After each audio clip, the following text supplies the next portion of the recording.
¿Te ha pasado que asignas una lectura a tus alumnos de herencia? Les preguntas si entendieron y todos dicen que sí, pero luego cuando les pides que resuman el texto usando las palabras nuevas que descubrieron, vuelven a usar el mismo vocabulario de siempre. Por ejemplo, te contestan: Mrs., el libro estaba bien, pasaron cosas malas. O lo que es peor, copian la oración temática de cada párrafo, que puede ser la primera o la última oración, y esto no tiene ningún sentido ni coherencia. Tristemente, en ese momento te das cuenta de que tampoco saben parafrasear o resumir, ni en inglés ni en español. Entonces, si lo supieran en inglés, pues tal vez podrían parafrasear, aunque fuera usando la misma frase. Nosotros los maestros creemos erróneamente que con solo exponer al alumno a la lectura, ellos internalizarán el vocabulario por arte de magia. Pero la realidad es que para el hablante de herencia, la lectura puede ser una trampa. ¿Por qué? Como ya entienden el mensaje general, la idea, su cerebro salta por encima de las palabras desconocidas. Entienden la historia, pero no adquieren el léxico, el vocabulario. Hola, colega, un saludo cordial para ti. Soy la doctora Aracelis Nieves Maisonet, profesora de español por más de 50 años y en los últimos 15 he sido profesora de español de herencia. He creado este canal para expandir y continuar mi misión de ayudar a eliminar la brecha que existe en las oportunidades educativas de los estudiantes latinos, ofreciéndote a ti estrategias y recursos para que puedas tú satisfacer sus necesidades personales, culturales, sociales y académicas. Si esta situación que te acabo de narrar resuena en tu corazón, quédate hasta el final y no olvides suscribirte, ya que en este video te hablaré de cómo transformar la lectura de una actividad de comprensión, escucha bien, a una actividad de adquisición, pasar de comprensión a adquisición. Específicamente, te explicaré por qué los libros de texto de L son el peor enemigo del estudiante de herencia.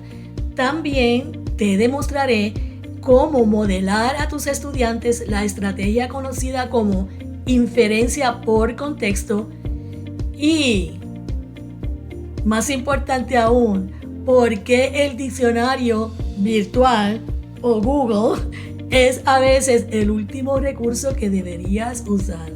Pero te confieso una cosa, yo lo usaba bastante porque en aquellos tiempos, en aquellos años, te estoy hablando del 2007 en adelante, la tecnología se estaba abriendo camino en la sala de clases y era una buena motivación para los estudiantes. Y a ellos les encantaba aprovechar y sacar el celular y googlear la palabra. Pero como te digo, es la última alternativa, el último recurso. Te comento que cuando un estudiante lee por comprensión, su objetivo es extraer el mensaje. Esto es un proceso de decodificación donde el cerebro busca entender qué está pasando en la historia o el artículo que esté leyendo, ¿verdad? El estudiante utiliza pistas, el contexto, las láminas, las palabras en negritas y a menudo un diccionario, o sea, Google en estos tiempos, para llenar los vacíos. Una vez que entiende la idea, suele desechar las palabras nuevas porque estas ya cumplieron su función de transmitir el mensaje. ¿Cuál es el riesgo aquí? Pues nada más y nada menos se puede comprender un texto perfectamente sin adquirir ni una sola palabra nueva, como lo oyes, sin adquirir ni una sola palabra nueva. Y lo que queremos es que aprenda vocabulario, ¿verdad? Eso es lo que llamamos comprensión efímera. Y si esta situación se agudiza más, si utilizamos ejercicios como por ejemplo de cierto y falso, selección múltiple, para comprobar esa comprensión de lectura. Por otro lado, la adquisición, el proceso de adquisición ocurre cuando la lectura se diseña para que el vocabulario pase de la página a la memoria a largo plazo. ¿Qué te parece? Y eventualmente a la producción oral y escrita del estudiante. No basta con saber qué significa la palabra. El cerebro debe notar cómo se comporta la palabra. ¿Qué quiere decir esto? Pues con qué otra palabra se combina o se derivan, si es una palabra o registro formal, informal, etc. Según Steven Krashen, la adquisición requiere un input comprensible, pero para que sea efectiva en el vocabulario, el estudiante debe notar la forma lingüística mientras consume el contenido. Esto se manifiesta en el aula cuando el estudiante empieza a usar espontáneamente en una conversación una palabra que vio en un texto días atrás.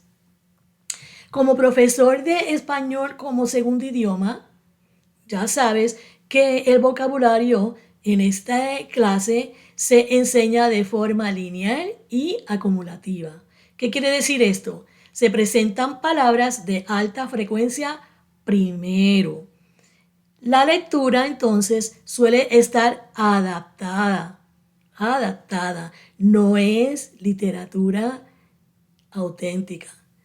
Y esto se hace para que el estudiante primero no se abrume. El enfoque aquí en esta estrategia es aprender la palabra primero o las palabras para poder entender el texto. Por otro lado, en el español como lengua de herencia, el proceso es expansivo. Aquí el estudiante ya conoce el concepto. A veces lo conoce en inglés o en alguna variante regional. Tiene una idea, ¿verdad? Por lo que el objetivo aquí es conectar ese concepto con la palabra normativa o académica. El enfoque es usar el texto para refinar y elevar el vocabulario que ya existe de forma intuitiva. Fíjate que son los dos extremos, ¿verdad? Lo contrario uno de el otro.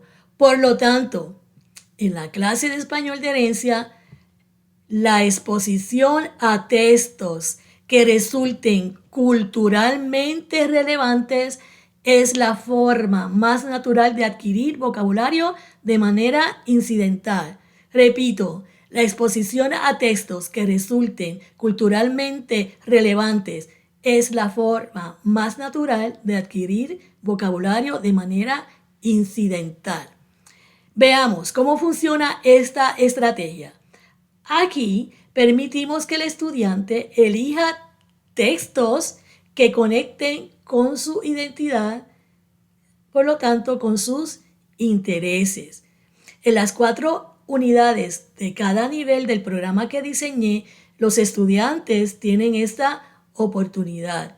Particularmente en la segunda unidad, mis estudiantes sugerían leyendas de sus países como la ciguanaba, el cipitillo, el cadejo, la llorona, los novios, la leyenda del quinto sol, Guanina.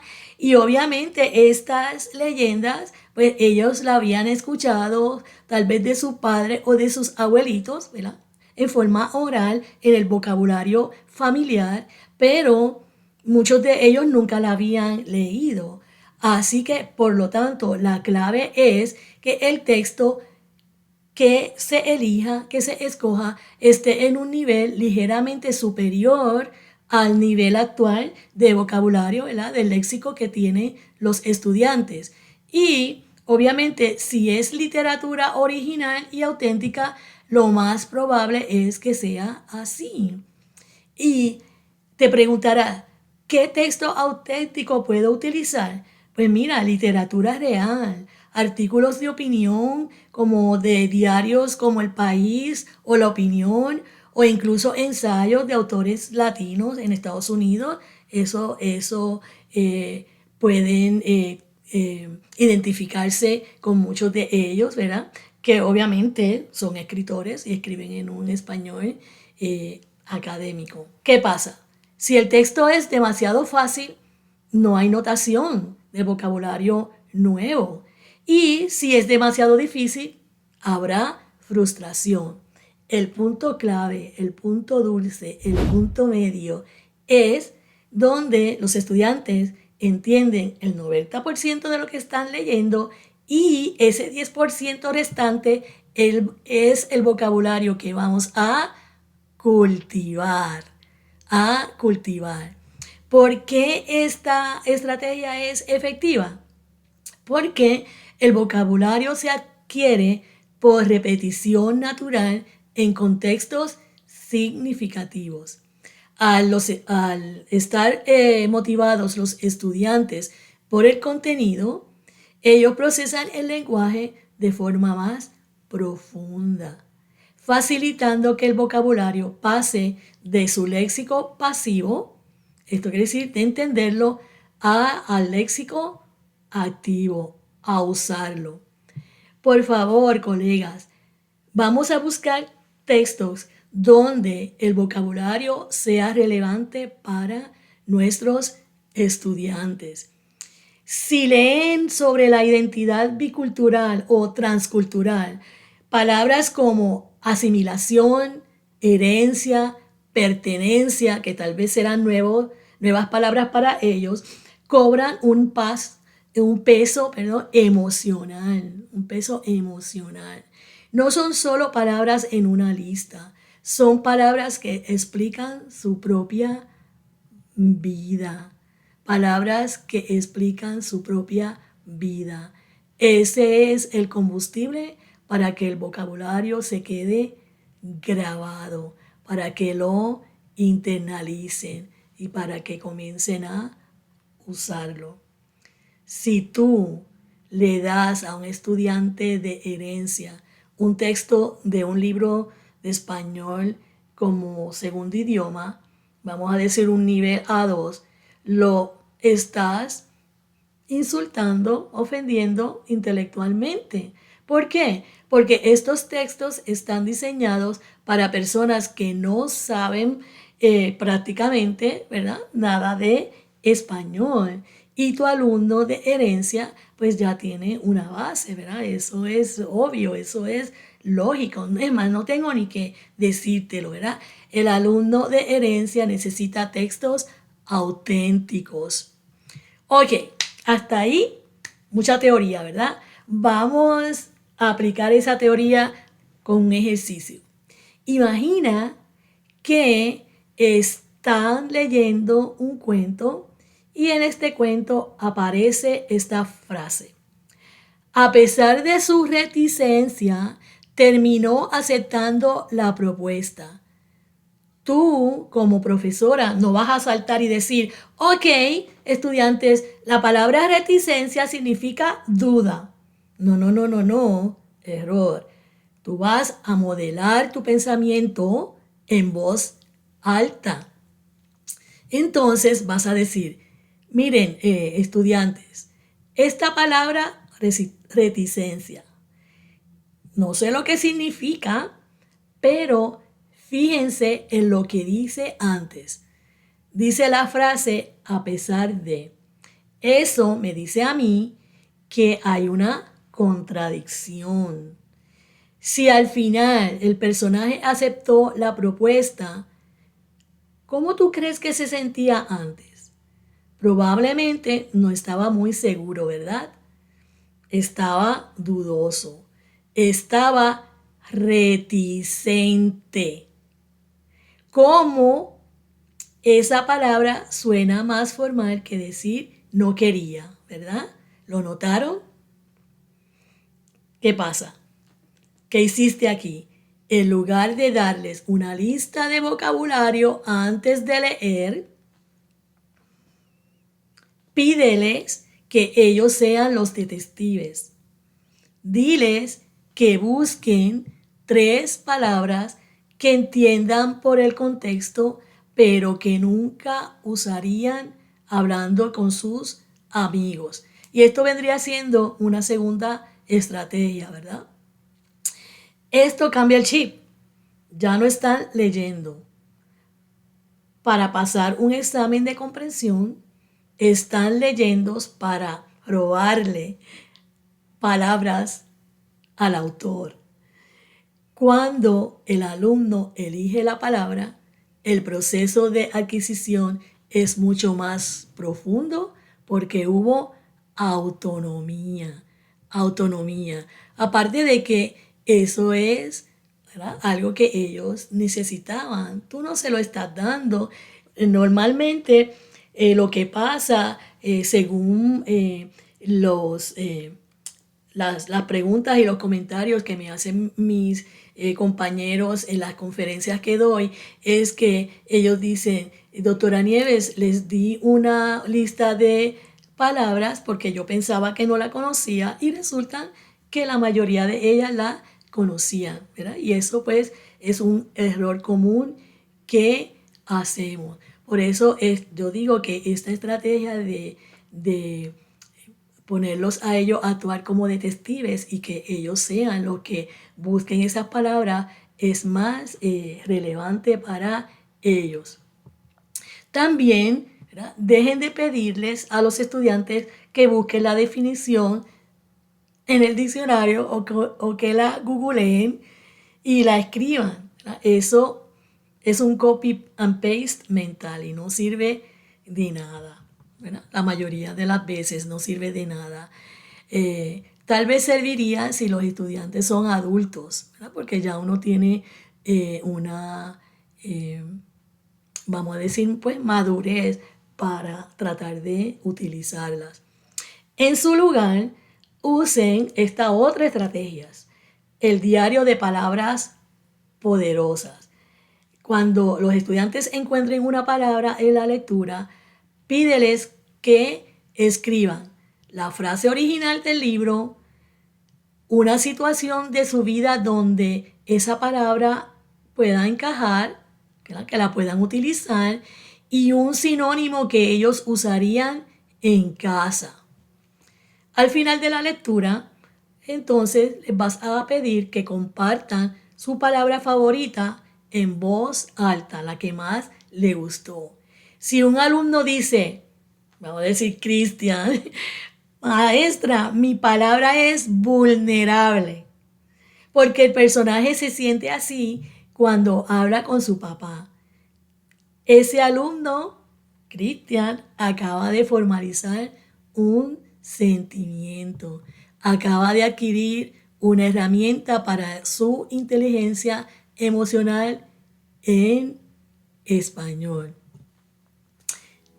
En conclusión, leer en la clase de herencia no es verificar si saben lo que pasó en el capítulo 3 o en la página 2. Leer aquí es una excusa para que se encuentren con el español que no escuchan en la televisión ni en el supermercado.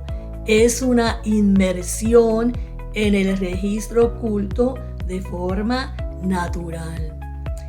Si logras que tus alumnos noten la belleza y la precisión de las palabras en el papel, le estás dando el vocabulario que necesitan para ser los líderes del mañana, como lo oyes. Si logras que tus alumnos noten la belleza y la precisión de las palabras en el papel, le estás dando el vocabulario que necesitan para que sean los líderes del mañana. Así es que en el próximo y último video de esta serie veremos cómo cerrar el círculo con la escritura, cómo pasar de notar las palabras a usarlas bajo presión en un ensayo. Si te gustó este enfoque de lectura incidental, suscríbete y cuéntame qué libro o artículo te ha funcionado mejor para que tus alumnos de herencia aprendan vocabulario nuevo. Espero tus recomendaciones aquí en los comentarios para la ayuda y el disfrute de todos los miembros de esta comunidad. Nos vemos en el próximo video. Hasta la próxima. Chao.